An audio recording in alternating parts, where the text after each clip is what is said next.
사무엘상 13장부터 시작되었던 사건이 계속 이어지다가 이제 오늘 본문으로 일단락이 되는 것입니다. 우리 사무엘상 13장부터 진행되어 온 그 사건의 내용을 제가 간략하게 다시 정리해 드리면, 사무엘상 13장은 사울의 아들 요나단이 당시 이스라엘 땅에 불법으로 주둔하고 있던 블레셋 수비대를 기습하는 사건으로 이 사무엘상 13장이 시작을 했습니다. 요나단의 기습으로 인해서 블레셋 수비대는 피해를 입었고요, 그로 인하여서 블레셋 대군이 조직이 되어서 이스라엘을 향해 나오게 되었습니다. 이에 이스라엘 백성들은 다가오는 그 블레셋 대군을 보자마자 두려움에 숨기 바빴다고 했습니다. 심지어 어떤 군사들은 요단강을 건너서 도망가기도 했고, 사울 왕 곁에 그나마 남아있던 백성들이 있었는데 그들은 다 떨고 있었다. 우리가 이런 말씀 보았고요. 그리고 중요한 또 일이 있었는데, 이런 위기의 상황에서 사울이 큰 잘못을 저지르지요. 제사장만이 할 수 있는 제사를 자신이 직접 하나님께 드리는 그런 큰 잘못을 사울이 저지르고 맙니다. 제사를 통해서 흩어지고 있었던 백성들의 마음을 한 곳으로 모으고자 했던 것이고, 자신을 잘 따르고자 그렇게 사울이 생각하고 제사를 급하게 자기가 직접 드렸던 것입니다. 그러나 아무리 왕이라 할지라도 하나님께 제사 드리는 일은 제사장이 할 일이지 자기가 할 수 있는 일이 아니었습니다. 사울이 다급한 마음에, 그리고 교만한 마음에 하나님께서 정해 놓으신 경계를 넘어가는 큰 잘못을 범하고 만 것이죠. 사무엘 선지자가 바로 그 직후에 그 자리로 돌아왔습니다. 사무엘 선지자가 지금 일어난 벌어진 일을 보고 나서 사울 왕을 향하여 왕이 도대체 무슨 일을 행한 것입니까? 이렇게 사울 왕을 향해 책망을 했습니다. 그때 사울이 제가 잘못했습니다. 제가 너무나 다급해서 그만 해서는 안 되는 그런 일을 저지르고 말았습니다. 그랬었다면 참 좋았을 뻔했는데 사울은 그렇게 하지 않았습니다. 자기를 향해 책망하는 사무엘 선지자 앞에서 사울이 한다는 말이, 아니 백성들은 다 흩어지고 당신은 오기로 한 때 오지 않기 때문에 내가 어쩔 수 없어서 이렇게 한 것입니다. 성경에는 부득이하여 했습니다. 할 수밖에 없는 상황이었습니다. 결국은 백성들 탓하고 환경 탓하고 늦게 온 사무엘 탓하고 자기의 잘못을 이 사울은 인정하지 않았던 것이죠. 오늘날 우리들에게도 이런 사울과 같은 모습이 어느 정도는 다 있다고 봐야 합니다. 나의 잘못을 인정하지 않고 다른 사람 탓하고 환경 탓하고 책임을 다른 곳으로 전가시키는 그런 내 안의 사울이 있다는 것을 우리가 사울의 모습을 통해 또 바라볼 수 있어야 되는 것이죠. 사울이 그렇게 변명으로 일관하자 사무엘이 최종 선고를 내렸지요. 왕이 망령되이 행하였도다. 왕이 하나님 명령을 지키지 않았으므로 하나님께서도 왕을 버리셨도다. 이미 하나님 마음에 맞는 새로운 지도자를 하나님께서 세우셨습니다. 사무엘 선지자가 최종 선고를 하고 그 말하고 이제 자리를 박차고 일어나는데, 사울이 사무엘을 붙잡지 않습니다. 왕의 위신 때문에 그런 것인지 떠나든지 말든지 그냥 사무엘 붙잡지 아니하고 끝까지 자기의 잘못을 인정하지 않았던 것입니다. 그리고 이어지는 14장은 이렇게 블레셋 대군과 이스라엘이 계속 대치하고 있는 가운데 이번에도 요나단이, 사울의 아들 요나단이 믿음으로 결단하고 자기의 무기를 든 소년과 함께 단 2명이서 블레셋 본진을 향하여 큰 바위를 기어 올라서 이 기습을 하였습니다. 이번에도 하나님은 요나단과 함께하여 주시고 전능하신 능력으로 역사하여 주셔서 그 블레셋 본진이 진동을 하고 하나님의 큰 두려움이 블레셋 가운데 임하여서 서로가 서로를 칼로 치는 그런 일이 벌어지고 말았습니다. 그리고 그때까지 블레셋에 속하여 블레셋 군대에 이 사역하고 있었던 이스라엘 사람들이 있었는데 그들이 다 돌이켜서 이스라엘 군대로 합류하게 되었고, 숨어있던 이스라엘 백성들 용기를 얻어서 다 밖으로 나와 함께 이스라엘 군대에 합류하여 블레셋을 공격하는 그런 일이 일어났다고 하였습니다. 요나단 한 사람의 믿음과 결단으로 인해서 여러 사람의 마음이 움직여진 것이고 돌이키게 된 것이고 용기를 얻게 된 것이고, 그래서 이스라엘 전체가 하나로 뭉쳐서 이제 블레셋을 공격하게 된 것이죠. 이런 분위기라면 블레셋을 완전히 섬멸하고 이스라엘 영토에서 내쫓을 것 같은 그런 상황이었습니다. 그런데 이런 찰나에 사울 왕이 참 엉뚱하게도 잘못된 명령을 내리는 것을 우리가 지난 시간에 보았습니다. 그 명령은 다름 아니라 저녁 때까지 아무것도 먹지 말아라. 참 군인이 전쟁하려면 얼마나 허기지고 피곤할 텐데 저녁 때까지 아무것도 먹지 말아라. 누구든지 무엇이라도 먹는 자가 있다면 저주받을 것이다. 이렇게 맹세까지 하면서 아무것도 먹지 못하게 했습니다. 그래서 정말로 큰 승리, 완전한 승리를 거둘 수 있는 상황이었는데 사울의 이 잘못된 맹세로 말미암아 이스라엘의 이 승리에 큰 걸림돌이 되고 말았던 것이죠.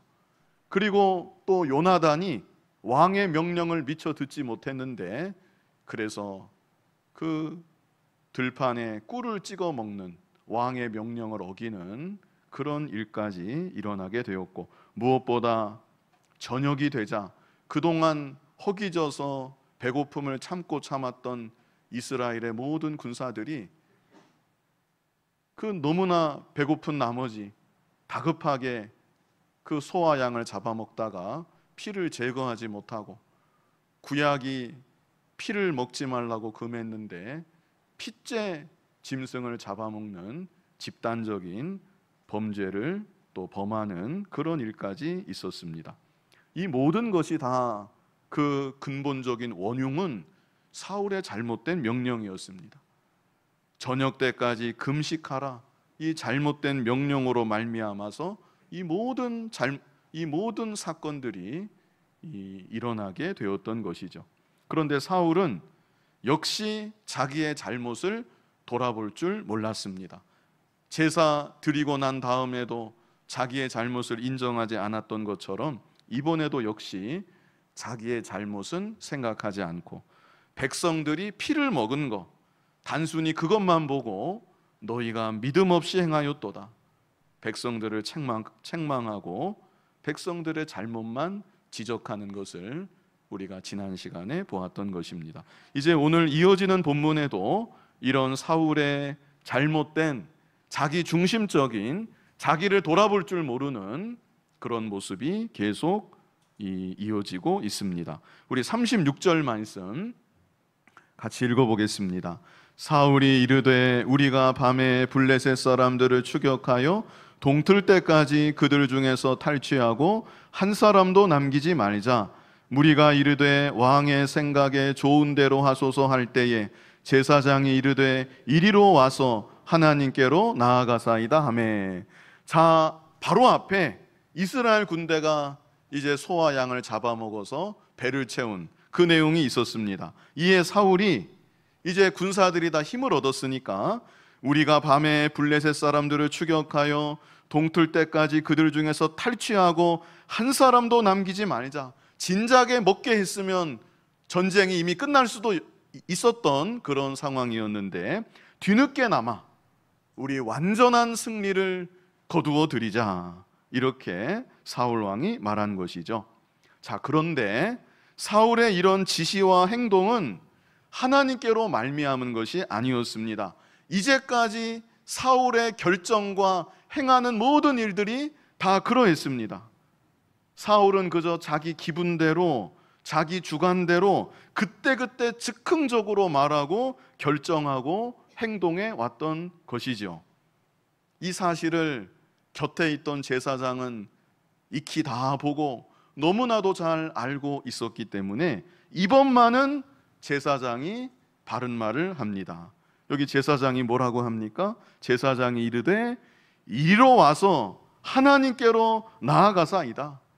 하나님께 한번 여쭈어 보자고, 하나님의 뜻을 구하자고, 이렇게 제사장이 이번에 비로소 왕에게 바른 말을 한 것이죠. 제가 지난 시간에 제사장은 에봇을 입고 있었다고 했는데 에봇 안에 우림과 둠밈이 있었습니다. 이 정확한 이 정체와 작동하는 것은 여러 가지 설이 있지만 정확한 것은 모릅니다. 아무튼 에봇 안에 우림이 있었고 둠밈이 있었는데 이 우림과 둠밈을 통해서 하나님의 뜻을 이렇게 해야 되는지 하지 말아야 되는지 이 분별하는 그런 용도로 이 사용이 되었습니다. 그래서 우림과 둠밈을 통해서 하나님의 뜻을 구하고 좀 하나님의 뜻을 찾자고 제사장이 이제야 사울에게 이 바른 말을 한 것이죠.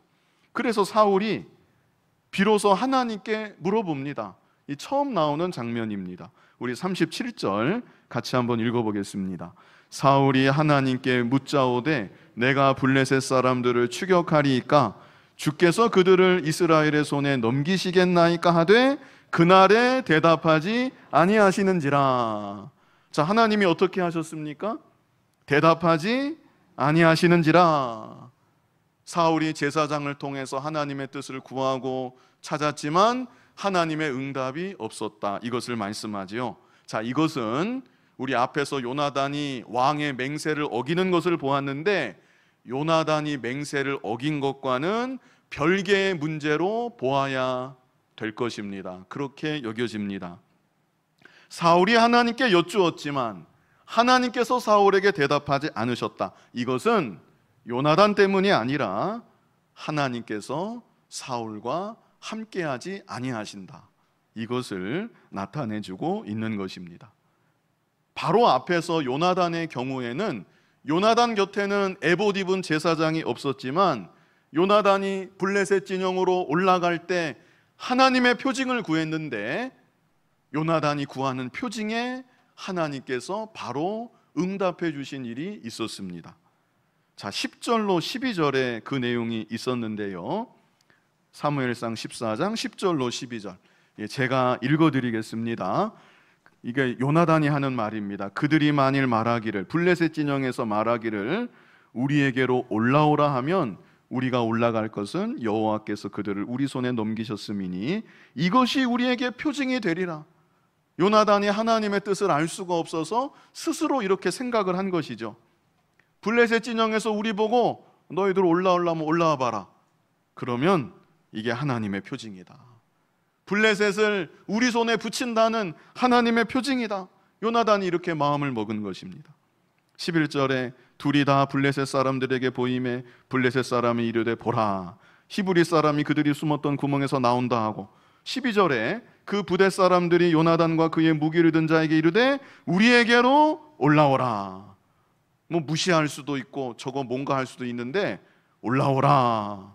너희에게 보여줄 것이 있느니라 한지라. 요나단이 자기의 무기를 든 자에게 이르되 나를 따라 올라오라. 여호와께서 그들을 이스라엘의 손에 넘기셨느니라. 이렇게 하나님께서 요나단과는 함께하여 주셨다. 요나단이 마음으로 하나님의 표징을 생각했는데 하나님이 그대로 보여주셨다. 하나님이 요나단과는 함께하여 주시는 것이죠. 그런데 제사장, 에봇 입은 제사장에게 묻는 사울에게는 응답하지 않으셨다. 이것은 사울과는 함께하지 아니하신다. 이것을 나타내 보여주는 것입니다. 그런데 사울은 이번에도 마찬가지입니다. 자기는 돌아볼 줄 모릅니다. 하나님이 왜 응답하지 아니하실까? 벌써 자기의 그동안의 잘못들이 막 번개같이 떠올라야 되는데 사울은 자기의 잘못을 이번에도 돌아볼 줄 모릅니다. 생각한다는 것이 내가 맹세했는데 누군가 그 맹세를 어겨서 하나님이 응답하지 아니하시는구나. 사울은 그렇게만 생각을 합니다. 그래서 38절부터 이제 맹세 어긴 자가 누구인지 그 찾는 그 장면이 기록되어 있습니다. 38절 우리 같이 읽어보겠습니다. 사울이 이르되 너희 군대의 지휘관들아 다 이리로 오라. 오늘 이 죄가 누구에게 있나 알아보자. 자기가 맹세한 그 맹세를 누가 어겼는지 우리 알아보자. 이런 뜻입니다. 39절 같이 읽어보겠습니다. 이스라엘을 구원하신 여호와께서 살아계심을 두고 맹세하노니 내 아들 요나단에게 있다 할지라도 반드시 죽으리라 하되 모든 백성 중 한 사람도 대답하지 아니하며. 사울이 또 맹세하지요. 맹세에 맹세를 또 추가하고 있습니다. 이미 앞에서 자기의 잘못된 맹세로 인해서 여러 가지 문제가 발생한 그거 사울이 다 경험했는데 그 백성들이 핏째 막 고기를 먹는, 또 전쟁에서도 온전한 승리를 거두지 못하는 이런 거 사울이 다 경험했는데 그럼에도 또다시 똑같은 잘못을 사울이 범하고 있는 것입니다. 이 잘못도 어리석지만 똑같은 잘못을 반복해서 범하는 것, 이게 얼마나 더 어리석은 일인지 모릅니다. 그런데 어쩌면 이것이 오늘날 우리들의 모습일 수도 있습니다. 어리석은 잘못을 범하고 또 범하고 계속 반복해서 범하는 것입니다. 그 결과까지 다 알면서 그 결과까지 열매까지 경험해 보았으면서 또 잘못하고 또 손해보고 또 잘못하고 또 손해보고 계속 그 모습을 반복하며 살아가는 것이죠. 이게 얼마나 어리석은 일입니까? 그러나 지혜로운 사람은 한 번 잘못해서 일을 그르쳤다. 내가 이렇게 잘못하니까 이런 열매가 맺혀지는구나. 그러면 다시는 그 똑같은 잘못을 반복하지 않는 것입니다. 그런데 사실 이것이 우리의 힘이나 의지만으로, 결단만으로 되는 것은 아닙니다. 하나님께 기도해야 되고, 오늘 오전의 말씀처럼 하나님의 은혜와 하나님의 도우심을 구해야 되고, 그래서 더 이상 어리석은 자로 살아가지 말고 지혜로운 자로 살아갈 수 있는 우리들이 되어야 하는 것입니다.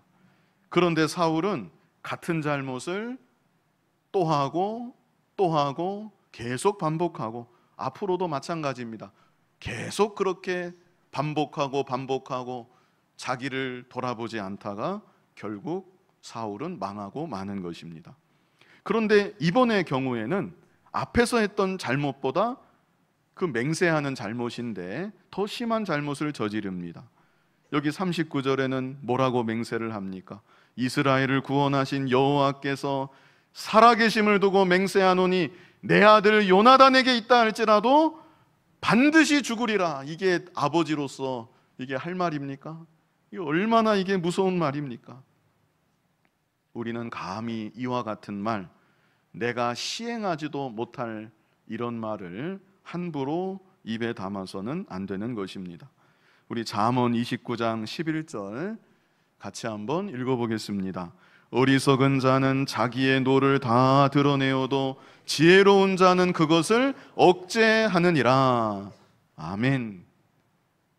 이게 감정만이 아니라 말도 마찬가지입니다. 감정하고 말은 거의 같이 가는 것인데 감정도 그렇고 말도 그렇다.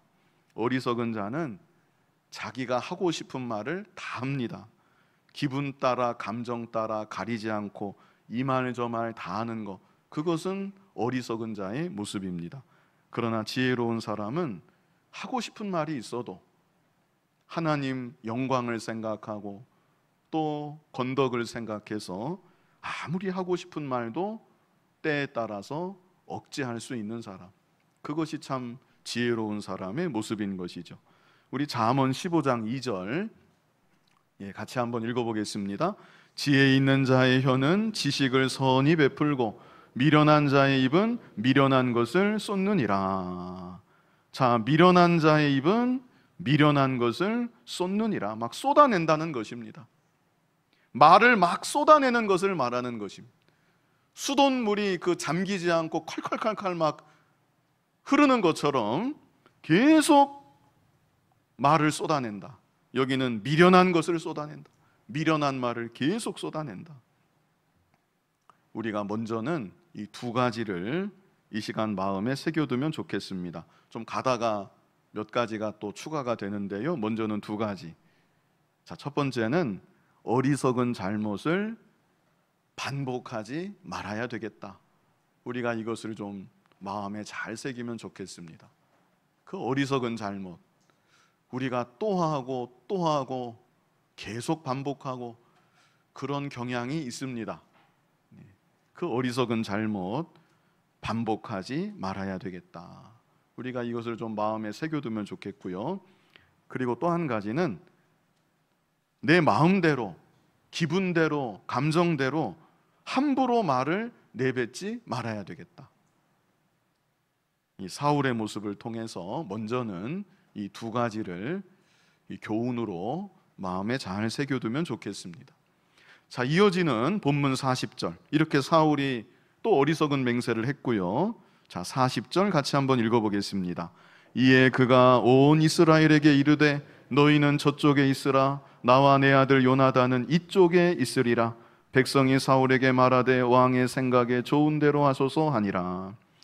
자기하고 아들 요나단은 이쪽에 있고 다른 백성들은 다 저쪽에 있게 했다는 것이죠. 왜 이렇게 했을까요? 사울이 생각할 때 자기는 맹세를 어긴 일이 분명히 없고 요나단도 맹세를 어기지 않았을 것이다. 사울이 이렇게 확신을 하는 것입니다. 맹세 어기는 잘못은 너희들이 저질렀을 거다.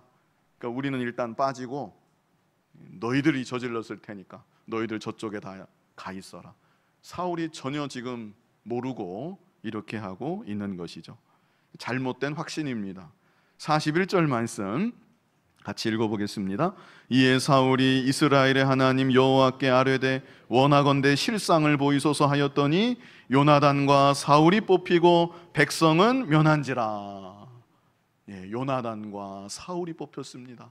두 사람 있는 쪽이 제비가 뽑혀졌다는 것이죠. 42절 같이 읽어보겠습니다.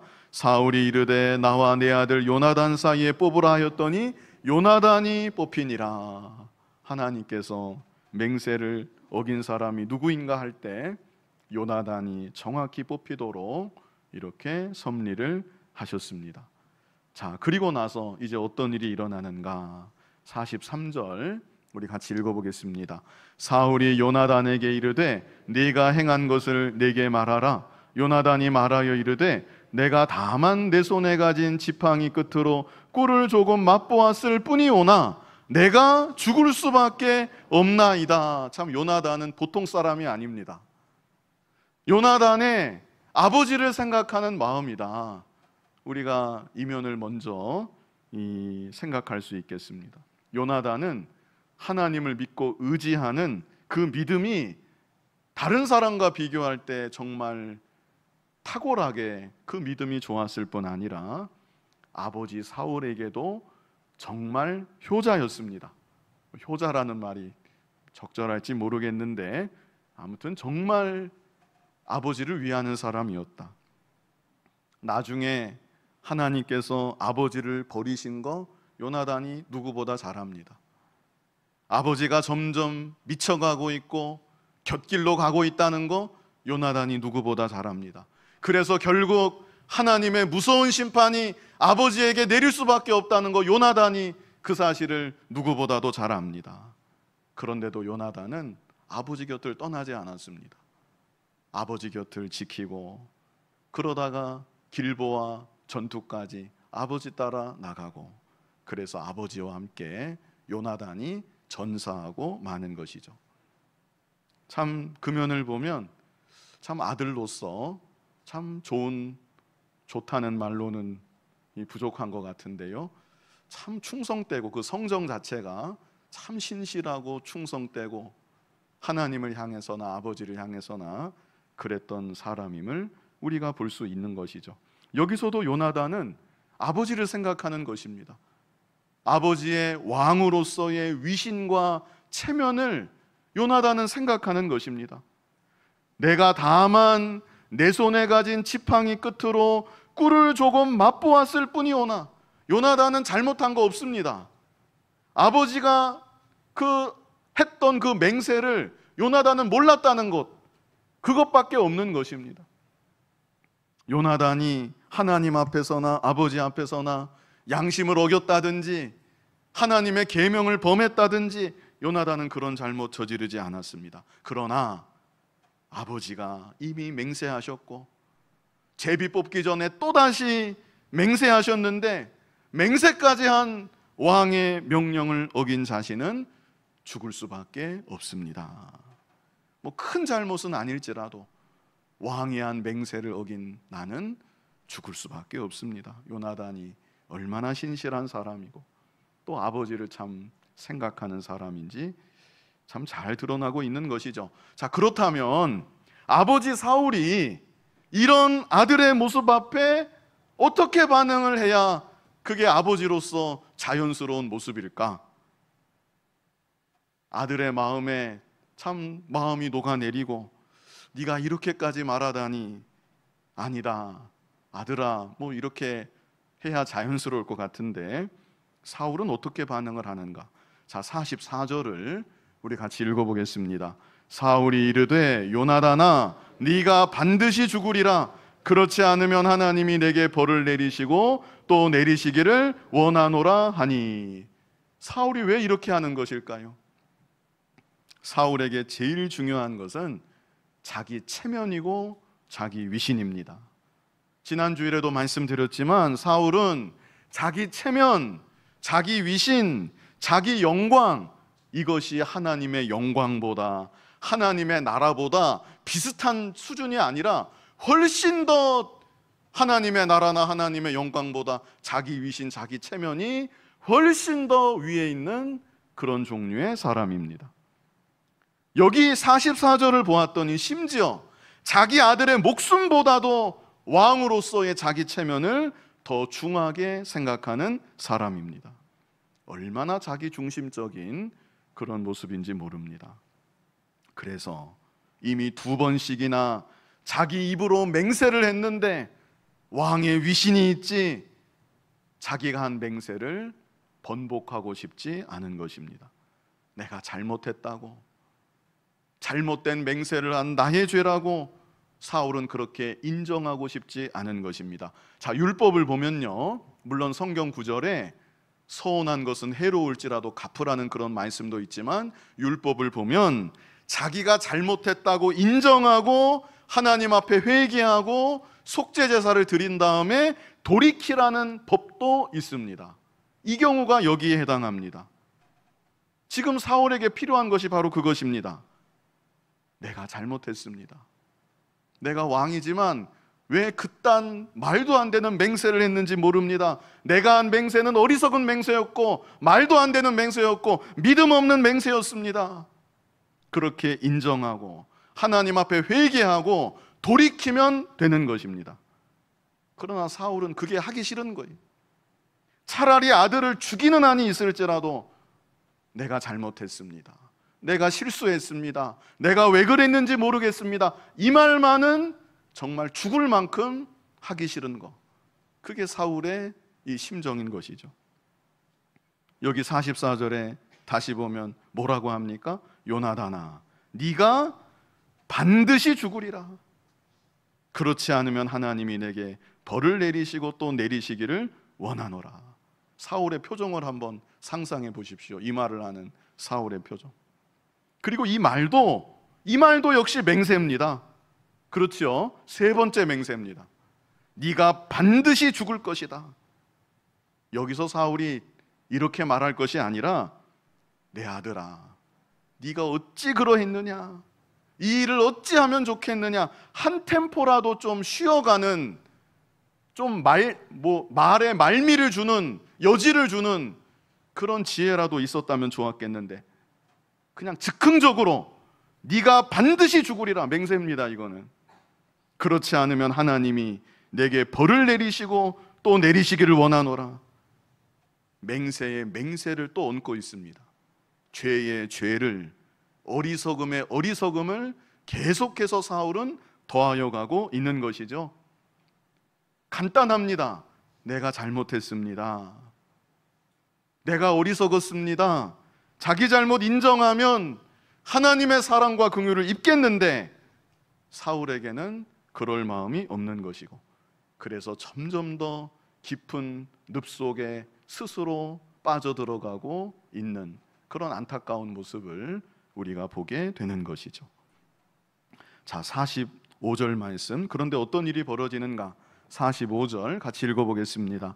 백성이 사울에게 말하되 이스라엘의 이 큰 구원을 이룬 요나단이 죽겠나이까? 결단코 그렇지 아니하니이다. 여호와의 살아계심을 두고 맹세하옵나니 그의 머리털 하나도 땅에 떨어지지 아니할 것은 그가 오늘 하나님과 동역하였음이니이다 하여 백성이 요나단을 구원하여 죽지 않게 하니라.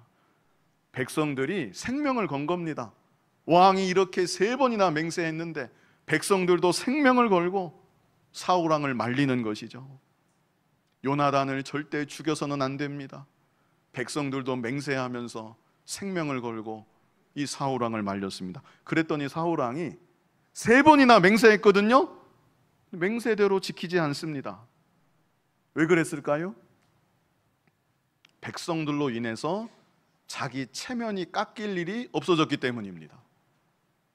백성들이 가만히 지켜보고 있으면 이거 안 죽이면 체면 깎이는데 백성들이 생명을 걸고 뜯어 말리니까 그냥 못 이기는 척, 그렇게 해도 자기 체면 안 깎이니까 그냥 못 이기는 척 가만히 있는 것이죠.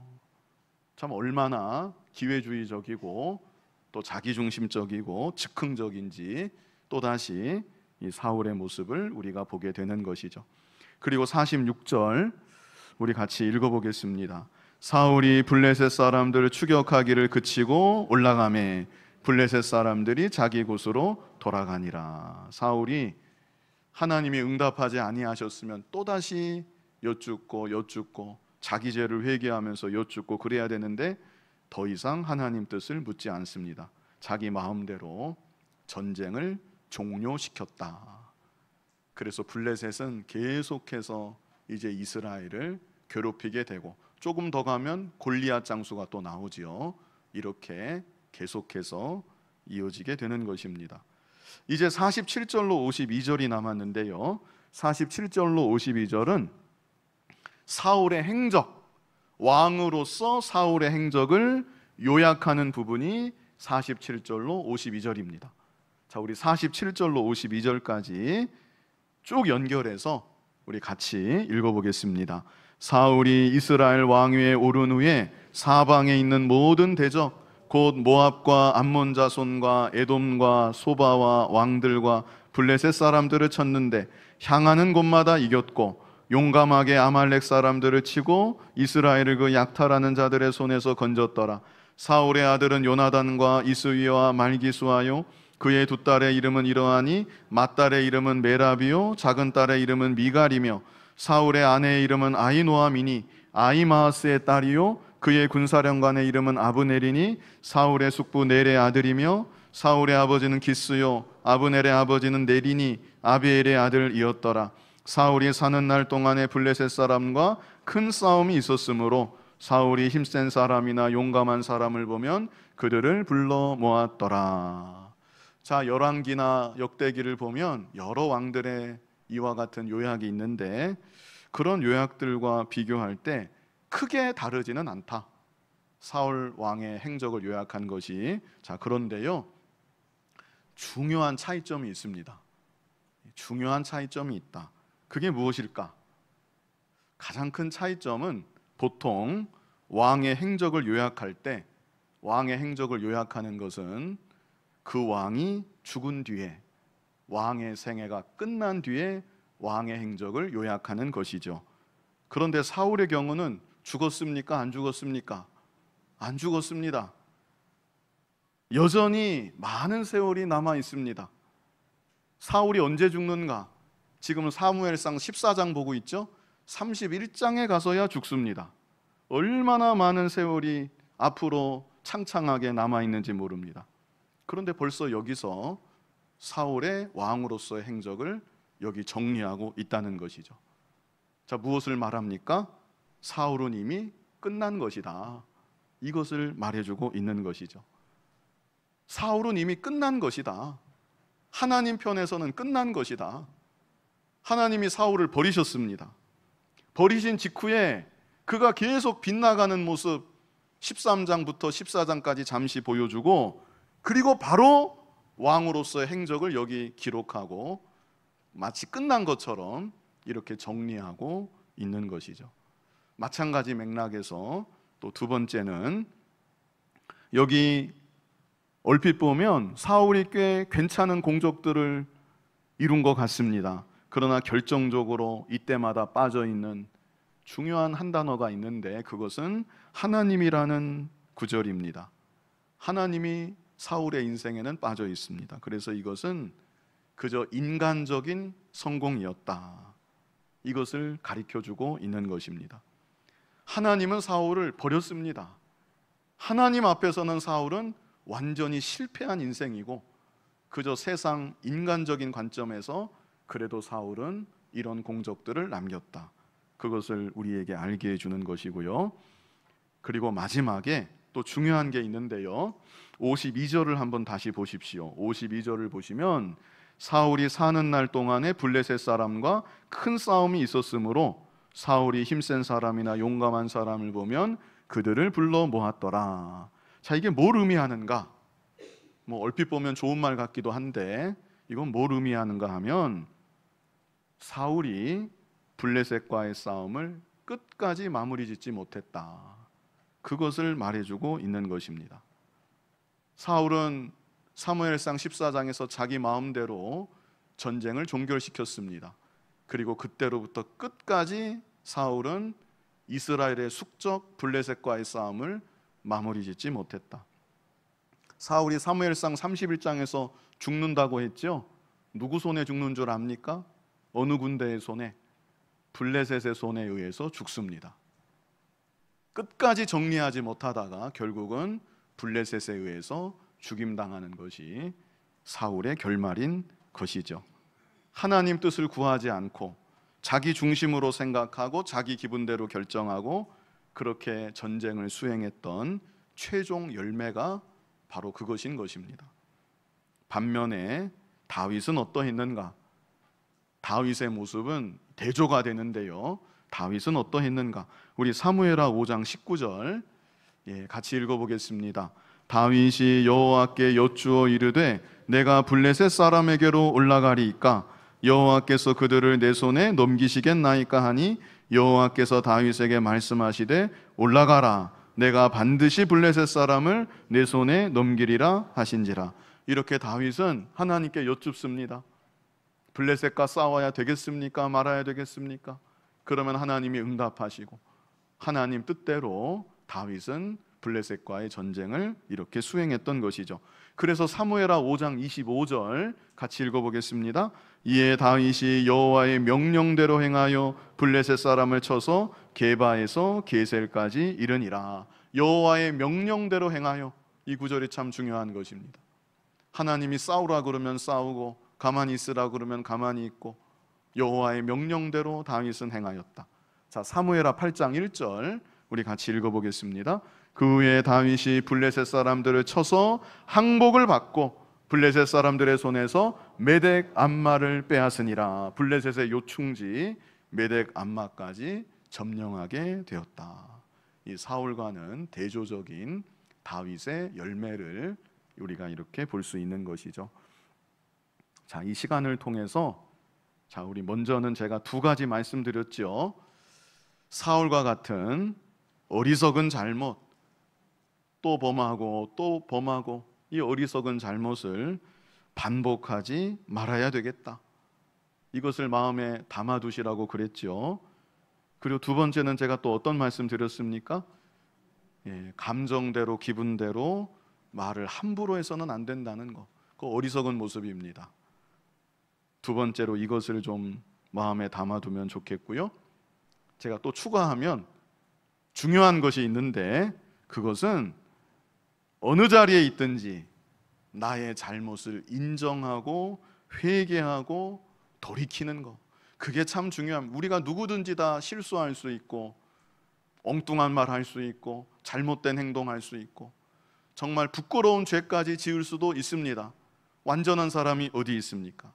중요한 것은 어느 자리에 있든지 내가 잘못했습니다, 내가 실언을 했습니다, 내가 잘못된 결정을 했습니다, 그렇게 자기 잘못을 인정하고 하나님 앞에 회개하고 돌이키면 된다는 것. 복잡한 문제가 깔끔하게 해결이 됩니다. 돌이켜 회개하고 돌이키면 된다는 것.